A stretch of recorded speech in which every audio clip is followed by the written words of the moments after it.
It's weird. And to your point about going up and cleaning up an impoverished area, at least then you'd get to meet other people. Yes. People outside of your circle and your bubble. I mean, Yeah.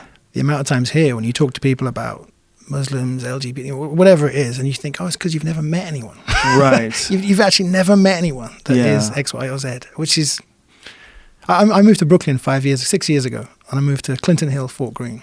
And I got a few friends there who've been there forever, and I said, look, this probably sounds like a really stupid thing to say, but it feels kind of segregated here. And they were like, duh, yeah, of course it does. And I couldn't believe it. You know, I'd grown up on the Spike Lee movies, and right. I mean, I guess they do show a kind of segregation, but I thought, this was the place where everyone lived together on the same block and went to each other's bodegas and restaurants. And I lived on the dividing line between the bit that was getting gentrified and the projects. You go 2 blocks that way, pretty much all black. You go 3 blocks that way, pretty much all white, with yoga studios and bougie coffee shops and pet spas, and the two communities just did not mix. It wasn't necessarily they hated each other, or they just did not mix. Different language, different everything. Right, this is utopian perception that there is a place where everybody's cool. Yeah. Yeah. And I thought it might be New York, it might be Brooklyn. Yeah, well, it's probably the only place that's close.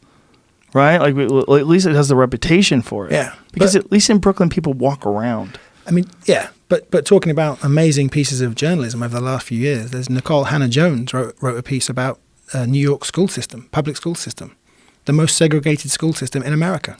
Really? In New York. Really? And she had to get her daughter into a public school.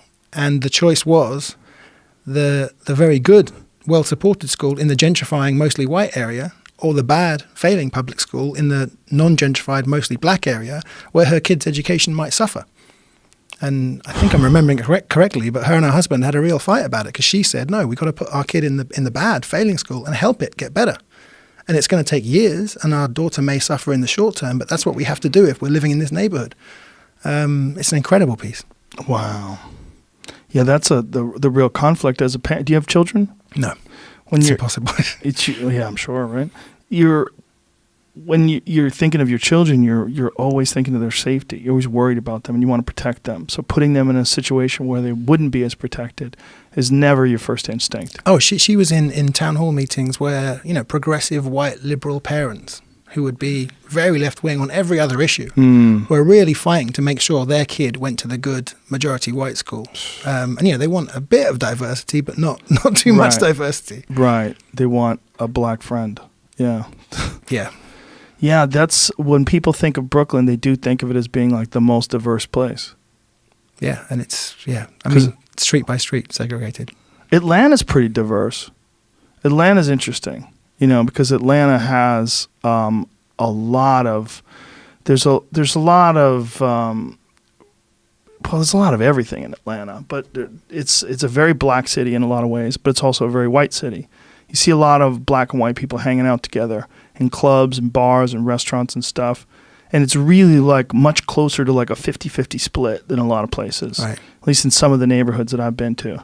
When I go back to London, that's one of the few things I'm proud of about London versus certainly New York. It's not a big deal for a group of friends, a family, a couple to be genuinely mixed.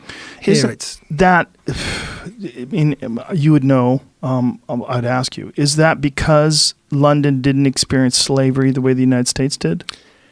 Yeah, I mean, obviously we have a colonial history, right? Of course, but that wasn't in the country itself. Right. And for a very long time, we've had a huge Pakistani, Bangladeshi, Jamaican community, and it's I mean, here if you have black friends or you date a black girl, or it's people think you're trying to prove you're woke. Right. There it was just normal. Normal. And I'm saying London. I'm not saying England's perfect. Right. London. I experienced that when I was in London as well. It seemed like way more integrated. Yeah. Yeah. That's I mean, still 5-6 years after I moved to New York, there's still a surprise every day to New York is a different animal now. New York is so fucking expensive. It's so strange. And my friend Judah Freelander, who lives there, said he's lived there for a long time. He's like, it's so changed. It used to be like a lot of artists and a lot of creative people, and he goes, now it's all finance people. Like everywhere you go, it's finance. Everybody just wants the most expensive suit and the most expensive watch, and they live in this ridiculously expensive apartment. And I thought that went out in the 80s. I thought that was like Wall Street, American Cocaine, Psycho. Yeah, greed, but that still very much exists. That's still prevalent.